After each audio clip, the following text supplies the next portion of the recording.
Online safety has been an important idea in the tech industry since the first Wi-Fi connections were established.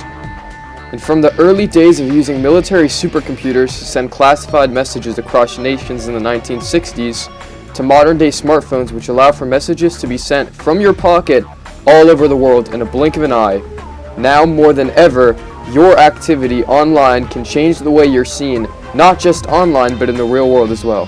When considering online safety, it is imperative that you keep your digital footprint in mind. It is essential to remember everything you post online is permanently accessible for anyone looking for it. And even private messages between you and just a few people can leak and aren't safe from malicious hackers and big tech companies who, in an instant, can make everything you've ever said to a close friend public for the whole world to see. For example, just recently, horrific and racist messages between leaders of young Republican groups throughout the country were sent to each other on Telegram and leaked for the world to see. Not only were the messages leaked, but the identities of the people who sent the messages were leaked as well. This is not an isolated incident. Messages like these get leaked frequently.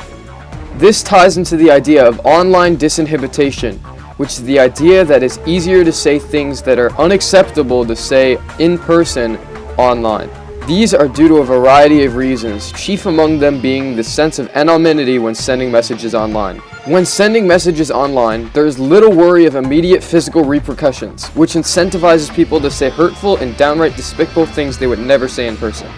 This further ties into the large presence of online hate speech and bullying that takes place every hour on the internet. The UCLA Initiative to Study Hate found that over 80% of teens encountered hate speech in a single month. Well, this all sounds completely horrible, so how can we change this? Sadly, the idea that you could completely eradicate hate speech is completely false.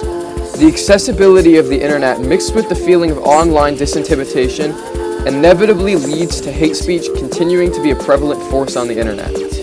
However, what we can't do on an international scale, we can do in our direct communities.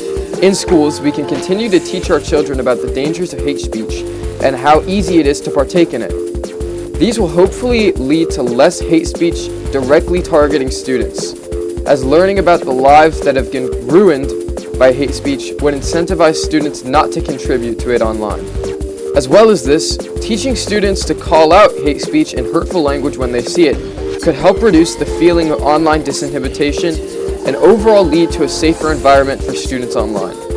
Overall, the best way to combat hate speech is to make sure that it doesn't spread in your local environment and to make sure that you're avoiding participating in it yourself.